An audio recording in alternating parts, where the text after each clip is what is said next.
For centuries, Alderaan stood as a beacon of hope in the Republic.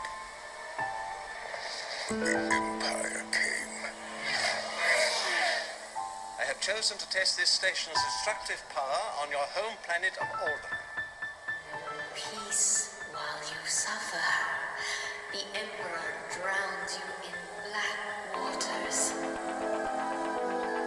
He wants me to be Darth Revan again. Serve him as I did centuries ago. He made me a Sith Lord and named me Darth Revan. The Force does not control you. You saved Ugantian using something you thought was important. But your motives are still aligned with the Jedi Code. To arms, men! Defend the throne! Anakin Skywalker was weak.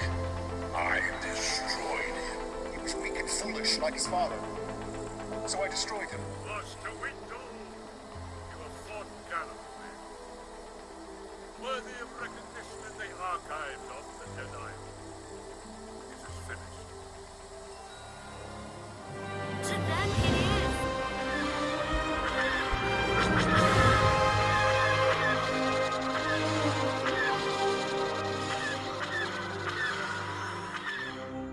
I have been waiting for you. Is it true that he is So, welcome to.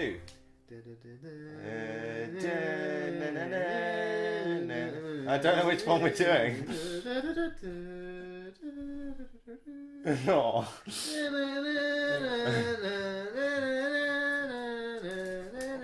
We did do that for a Nerdcast intro at some point. Yeah. But welcome to State of the Galaxy, and for the first time, it's been a long time, and it shouldn't have taken this long, but for the first time, we've got Matt. That's going to sound awful on audio. Yeah! Like, really bad. Yeah, so welcome to State of the Galaxy. Thank you for having me. No worries. And what we've just done is we've watched the long Solo trailer. It's not the Super Bowl one, but we've caught up a bit. So what are you feeling? Yeah, it looks right. Yeah? I, for one, am totally psyched, but I always am about these standalone films. I don't know why they've chosen Memorial Day for it to come out. It seems an odd Memorial Day film. No, lots of people have said it's coming out in May, but it's not coming out on May the 4th, so... You know, it would give that stupid holiday more meaning if it did come out on May the 4th. But we've got so many more Star Wars films, so Yeah, well, we can years and years and years. It's not a big issue. No, it's something that we can fix. So we've got other news that's come out recently where we've got I can't remember if I've got the names written down. I don't think I do on my phone. But we've got the Game of Thrones creators that will be making some Star Wars films. It could be full of tits. Well, that's what lots of people have said, because I did a Star Wars post on Light of the Saber, and lots of people have said that they don't want it to be dark, that it should be a kids' film. No. But people forget that we've got the Rian Johnson trilogy coming out after Episode 9, which should continue on that kind of kids' feel. It should move away from kids' film. But then, I'm not sure whether they should necessarily move away from it. They should have films that do that, but then also have films coming out at the same kind of time that have the darker feel. Keep doing animated TV series for kids. Although saying that, they're finishing up with Rebels. This is the last season of Rebels. They should carry on doing Rebels for kids and let us have the films. Because Filoni should be doing another animated series. We just don't know what that is at the moment. But for you, in terms of a darker film series, perhaps set in something that we've seen before, what would you like to see for Star Wars? I would like, I'd actually like a film that focuses more on the civilians of the Outer Worlds. Okay. So, during which time period? During the peak of the Emperor. Oh, okay. So, seeing them having to be like policed around by outer rim troops. Like the slaves in Episode 1, you don't really see much of how they actually live. No. You could get to see like a group of them struggling by, maybe forming a small resistance, and some of them dying, some of them turning on each other. More pod racing. Ooh, more pod racing. Because Because that's what we thought we were getting with Episode 7, because during one of the trailers, I don't know whether you dismantled it as much as I did, but during the roll with BB-8, you see a pod racer, and then in Episode 8 with the salt skiffs. I love that scene. Salt, just to make us know it's not snow and it's not Empire Strikes Back. But yeah, no, I'd definitely like to see that. And during the time of the Empire, they did have a lot of slavery, especially with Wookiees, because a lot of the Wookiees worked in the Kessel mines, and they also worked in construction of the Death Star. It'd be good to see a film about Wookiees, maybe like some form of Christmas special about Wookiees. Oh no. Oh no. Oh dear. Lots of people have said that Chewbacca's son's going to be coming back for the Solo film, which I don't think is needed at all. I don't even know if that film's technically canon. It's horrible. Utter garbage. So yeah, I mean, for me personally, what film I'd like to see them make, or series of films, it would definitely be Old Republic stuff. Yeah. Because I'd love to see Revan, I'd love to see Jedi Purges, I'd love to see the darker side of the Sith. And I've always wanted to see... Yeah, because we've only seen the fun-loving side so far. Well, but it's very one-sided and it's very quick. Yeah. You know that it's built off of anger and hate, but you don't see the psychological unraveling, what people go through in their minds before they actually get to that point. We kind of get it hinted in one of the Old Republic trailers, but it's still not fully fleshed out. Not full dark gore. No. Well, I'm not kind of planning on going that far, but just something that gives us a greater insight. You do want to go down. I do want to go down that course. Strangely enough, also bringing up that little quote there, Obi-Wan, we're meant to be getting a Kenobi film, I think, in 2020. What are your thoughts on that? I don't think it's going to be that bad. No? I want them to focus more on Ben. Yeah, it will be, because it's supposedly going to be set after Episode 3. Yeah. So this is when he's a hermit living on Tatooine. But if they follow new canon, and this is new canon, not old canon, I think he gets a job with a load of Jawas, and he's watching over Luke and saves his life on 2 occasions and stuff like that. But I hope it also explains the prejudice between, prejudice that Owen has of, because as far as we know, this guy brings them a child. They're not annoyed about it. They're quite happy about it. And then this guy's like, screw Ben.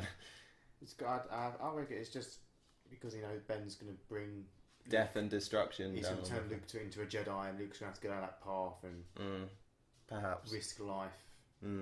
But I'd like to see, because during I think it is new canon, Obi-Wan saves Owen's life from a cliff. He brings him back up with the Force. And that kind of lessens the hate or the prejudice in a way, because they don't necessarily he doesn't thank him, but there's a look of acceptance almost with that, which I'm guessing is why Owen isn't too harsh on Luke. I don't know, perhaps we'll get more of that fleshed out. Here's a question for you. Go for it. When spoiler, when yes.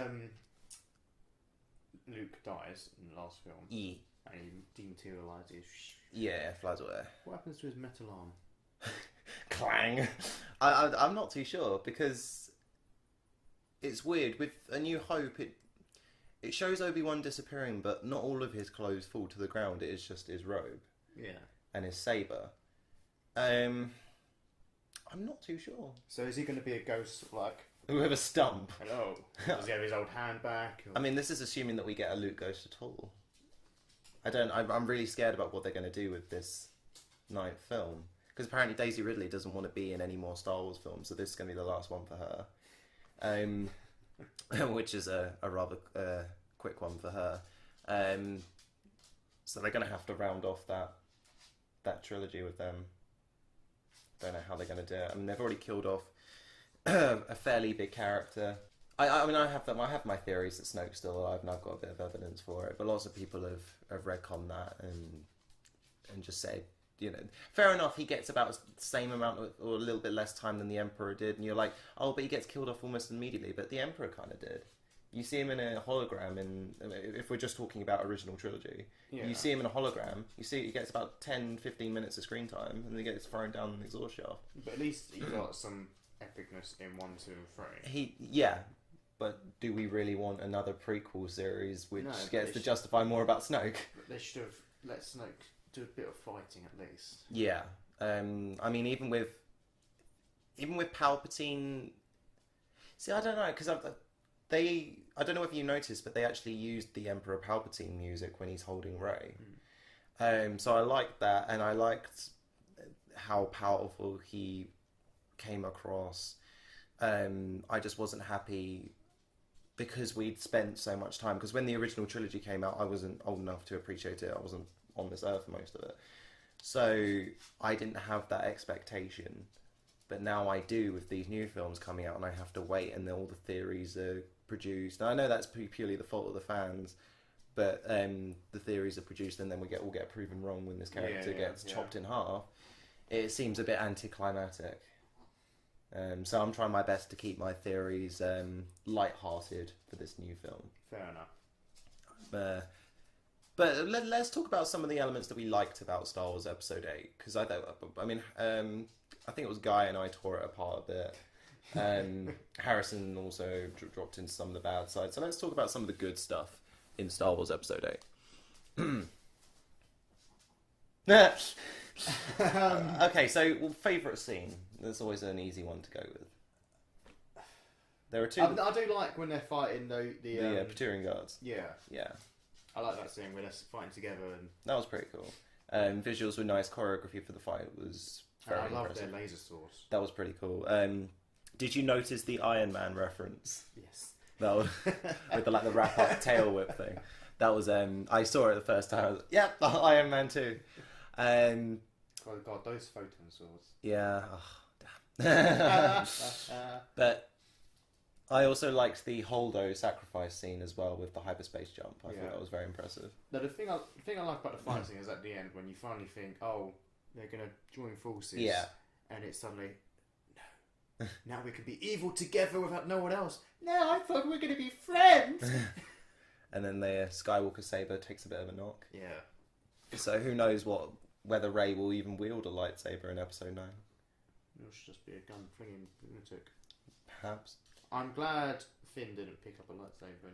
Yeah, I mean, it irritated me how very skilled he was with a saber. I mean, the first time he activates it is on Mars's planet and fights against what we assume to be a fairly well-trained stormtrooper. Yeah.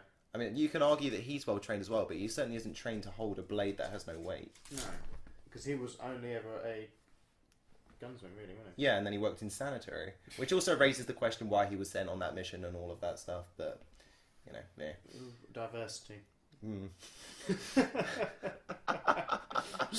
Oh, dear. I mean, talking about that, there was a lot of stuff that I raised. I don't know if I necessarily raised it in the podcasts all that much, but when Holdo was announced, and I'm so glad that they cast that particular actress, because I haven't seen her in anything since Jurassic Park. The only thing that they said in the article was that she was going to be the first bi, transgender, lesbian, something or other character. And I was really worried that would be her only thing. Yeah. Like, whenever there's an alien on screen, she'd be like, ooh. Hey there. And she'd just be commenting on everything. There was a little bit of that with Poe Dameron, where she kind of hinted that she was that way inclined. But you never really got much of it, which was quite nice. No. Because apparently she makes an appearance in one of the Leia books, and she openly questions Leia's sexual preference. It's like, why do you only like men? Because the choices in the galaxy are so vast. I think I've heard you mention that before. Yeah. But yeah, I was very glad that Holdo didn't go down that way, and she had a really epic send-off. It just sucked that she waited so long to do what she did, because lots of people died. But it seems to be the thing with Star Wars these days. Leia coming. Yeah. I'm not too unhappy about that scene. I thought the execution was a bit dodgy. I was in the cinema with Simon and his friend Kieran. It was our friend Kieran, and that was the first time that he'd seen it. And when Leia got shot out of the bridge, and then when you saw her floating in space, he actually said out in the cinema, whispered it, "Goodbye, Carrie Fisher." I thought that would have, if they'd done that, that would have been a rather off thing to do. And here's her floating corpse in space to watch it slowly crystallise. Fortunately, they didn't do that. And I like the fact that you got to see her visually use the Force. Yeah, I know, but I wish they'd done it some other way that she had been. Yeah, no, fair enough. No Mary Poppins thing, which just seems to be the connection that people are making with that. But jumping back very quickly to the Kenobi film, I think I did a rough mock-up of how I'd like the story to play, and I can throw some of that at you. Yeah. So he's going to be in his house on Tatooine, but basing off how old Ewan is now, this could be set a couple of years, say, into Luke's early lives before he hits about 10 years old or something like that. He's just witnessed the Jedi Purge, or it's still fresh in his mind. He also lost Duchess Satine, which was his love interest on Mandalore, when she was murdered before his very eyes by Darth Maul. Yeah. So he's gonna start to unravel a little bit. And my theory was that he's excited that he gets to talk to his old master again, but because he's straying away, his connection to the Force is going to start to waver, and he won't be able to contact his master. If at one point he completely can't, he's going to lose all hope because he'll have no one else to talk to, no one else to reinforce that feel of hope. Yeah. So, my theory was that he'd go to the homestead of the Owens and say Luke was out on a job or something and he's not there, and he gets a Force vision of Vader, but as he depicts Vader, because the only visual he would get about Vader would be any kind of propaganda that'd be flying around Tatooine, which would probably be very disjointed at best anyway. It wouldn't be a true vision of what Vader's become. So it would my idea was Anakin Skywalker still kind of with robotic limbs, very, very much hurt but very much alive, walking into the homestead, and he would start lashing out at him, causing Owen and Beru to panic, and then reinforcing that kind of... So seeing him just flying around with his lightsaber. Yeah, just lashing out at something that isn't there. But because that home is heavy with the dark side anyway, because Anakin went there, he had his freak out, he probably left a lot of dark side energy there anyway. That would give something for the dark side to latch onto and give him that projection. Yeah. Therefore reinforcing the hatred that Owen has for him. He'd go back to his house. But something that was raised in the original trilogy that someone else raised, I think it wasn't Coffee with Kenobi, it was I can't remember which podcast it was, but it was a good Star Wars podcast. They raised the point that on the Forest Moon of Endor, Vader says to Luke, Obi-Wan once thought as you do. And it was to Luke saying, come with me. But at no point during the originals or the prequels did Obi-Wan say, come with me. So there has to be a meet-up between... He tries to convince him to come back. Yeah, between Obi-Wan and Vader. We've already had the new Marvel Vader comics where Vader fights Anakin, which was really bizarre but really, really cool, where he kills Anakin again and chops him up and throws him into the lava. He kills Palpatine in his own Force vision, goes back and begs for his master's forgiveness when he's corrupting his lightsaber.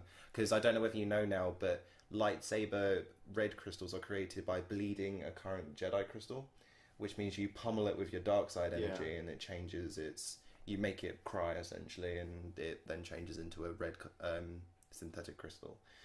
And while he was doing that, he saw the vision of him killing Palpatine, but after he hadn't corrupted the lightsaber, kills him with a green one, and then goes over and begs for his master's forgiveness.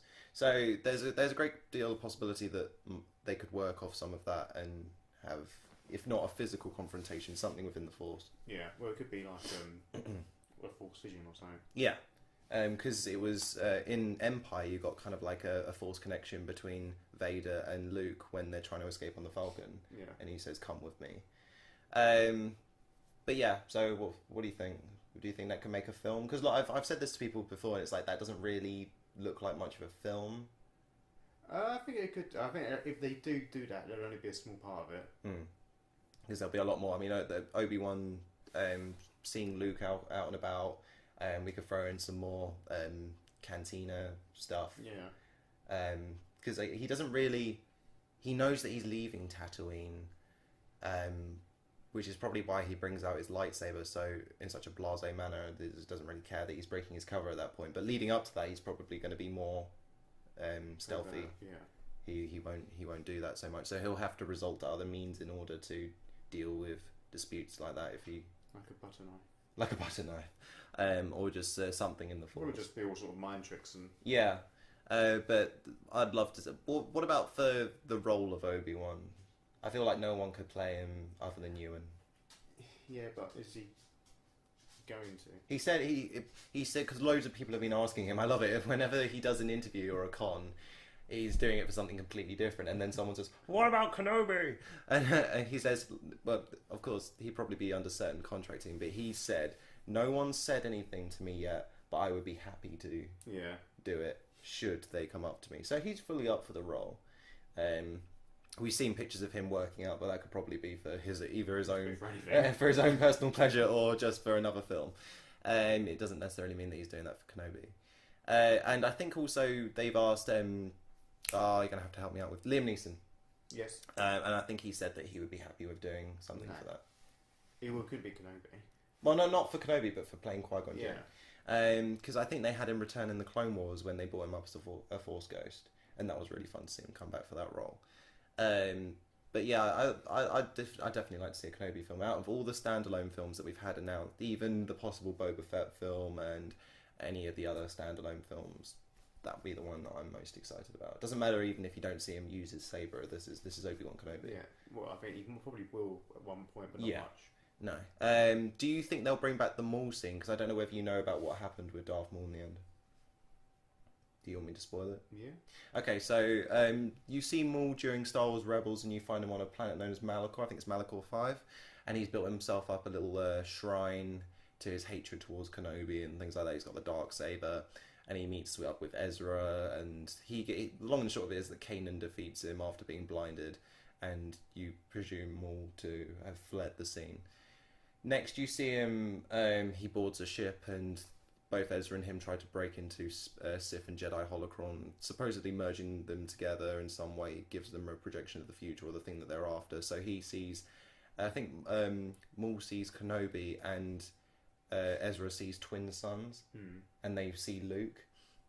So Maul heads to Tatooine in search of Kenobi. Eventually finds him, and then it's really anticlimactic because it was a fight that we were waiting for such a long time. It's like 3 slashes, and then Kenobi gets him straight across I think it's the abdomen again, and he dies in Obi-Wan's arms, and he says, "Is it true? Is he the chosen one?" And then that's it for Maul. I don't know whether we'll see that in live action because that was more towards older Ben Kenobi as opposed to Ewan. Yeah, that would definitely sound good to see though. I'd love to see Maul back in live action. I mean, I'd love to see a young man of Dathomir, because that was the planet that he came from, film where it shows his joining with the or his affiliation with the Night Sisters, and then how he got recruited by Sidious and his training. When he bled his saber, it was insane the amount of pain that he went through, and just the heat of the whole event. So seeing a young Maul, and it would kind of give ground to just that moment when the door opens on Naboo and they're like, nah, maybe not. we'll let the Jedi deal with this one. Just the kind of presence that he carries with him. Yeah. Because lots of people have depicted him as being more muscly than he appears in Phantom Menace, but there are so many different adaptations of Maul and his brother and stuff like that. So let's see how we're doing with the podcast at the moment. We're doing all right. So we've got about 8 minutes left. So to round up this podcast, if you could have a standalone film of any current character, what would it be and why? When you say character that's alive in the current film? It doesn't have to be alive. Let's go with this. So we've got 3 groups of films at the moment. I know one isn't complete, but you've got original trilogy, you've got prequels, and you've got the prequels, Qui-Gon. Nice, okay, Qui-Gon. Because then you get to get young Dooku as well. I want him to be played by you're gonna have to help me out. Not Christopher Lee. Sorry, Christopher Lee, you won't be playing him. Walken? No, because you know who looks like a young Christopher Lee, and you're gonna hate me for this. Who is it in Ghost Rider? Nicolas Cage. Nicolas Cage looks like a young Christopher Lee. It's really insane. I know it'd be a very different role for him to play, but do you know who was meant to be in a Superman film? Was he? Yeah. When you at some point Google him his Superman costume, it might work. Yeah. But yeah, Christopher. I'd like to see a young Qui-Gon. Because then you get to see these kind of almost cowboy attitude towards the Jedi Order. Because he is actually quite very different to Obi-Wan. He is, yeah. I mean, most of the time he's just slapping Obi-Wan down. Because the boy is dangerous. The Council can see it. Why can't you? That's enough, Obi-Wan. Enough of your foreshadowing. Stop it. So Qui-Gon, nice choice. So what about for the original films? For the original films, again, I'd like to see a Wookiee. Yeah? Wookiee one. Yeah, fair play. Giving a bit of history, perhaps. I mean, hopefully we'll get a bit of that with Solo, but a bit more with... As you said, like, a lot of them were enslaved. You could yeah. see the size of that, their struggle. Although I don't know how to do it, because maybe subtitles. Hopefully we'll have a human or droid compadre with them to give us a bit more... bit more dialogue. It's an R2 unit. It rolls up and like, finally some translation. God damn it. But in terms of actual characters that we see, a specific character throughout the original trilogy, who would it be? Stormtrooper number 6. Because I for one would love to see Tarkin during his training, because he went through an awful lot of physical training and battled with various creatures, and he was actually in the Clone Wars as well, so you could see his kind of build up, because he had a lot of respect for Anakin, but he didn't like the Jedi, which then meant that there was kind of like a nice kind of relationship between him and Vader, because I think he was one of the few that actually knew or had an inkling that Anakin was Vader, and Vader was Anakin. So I'd love to see more about him. Yeah. But yeah, so what do you think? Feeling? I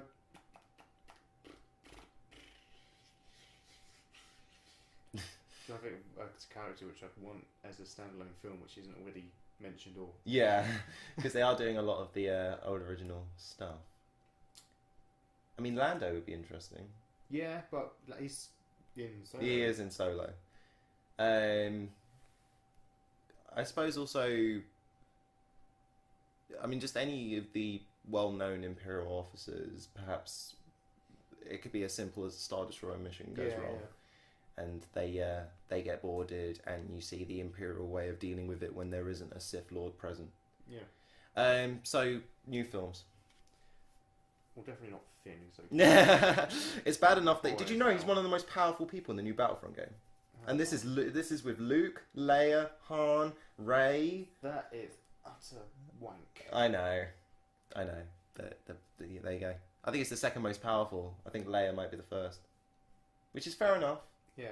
But yeah, so that's how that runs down. But with the new films, who would you like to see a bit more about? What's her name? The Silver. Oh, not Phasma. Yeah. Really? Yeah. Ooh, I don't know if I agree with you there. Jeez, man, she her comic alone is frustrating. But anyway, I haven't even looked at it. No, fair enough. So for me, with the let's go from prequels for originals to main. So with prequels, I would like to see a Cypher Dyas film, just to explain a bit more there, because he had connections with Dooku and things like that. Then you could have Dooku, Qui-Gon, and stuff like that all merge into one.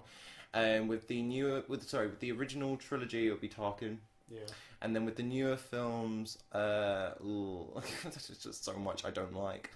There's nothing I really home in on. Like, before Episode 8 came out, it would have been Hux. Yeah. Yeah, but now I really hate Hux, or the way that Hux has been depicted. So I'd probably have to say, man, I don't. I mean, could I say Luke and his early Jedi Academy stuff, even though it's before Episode 7? Just to depict a bit more about that? Or no? Well, I suppose there was a big gap between 6 and 7 about Luke. Yeah. And it's not really explored. Because you can look into him training the younglings. And there's quite an interesting bit of fan art that shows Chewbacca sitting with young Ben Solo.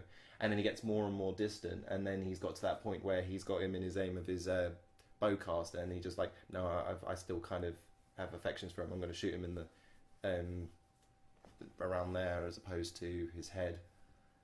But yeah, no, I'd like to see a bit more about the unraveling, because it's very sudden again, and it's just kind of like, I sensed darkness in him, so I'm going to kill him. So when do you think we're going to see these other 9? Knights of Ren. Yeah. I have no idea, because we were supposedly meant to be getting a bit of them in Episode 8, but according to Rian Johnson, there was no room to have them in. To be fair, there was a lot going on. There was a lot going on. But they could have taken them all out. They could have done. I know lots of people would say take out the Canto Bite stuff, but it was actually some of my favourite stuff of that film. I'd like to, once I get the Canterbite novel, I think Simon's reading that, I'd like to sit down with him and talk about Canterbite as an overall podcast, and just like other cantinas and other gambling sites.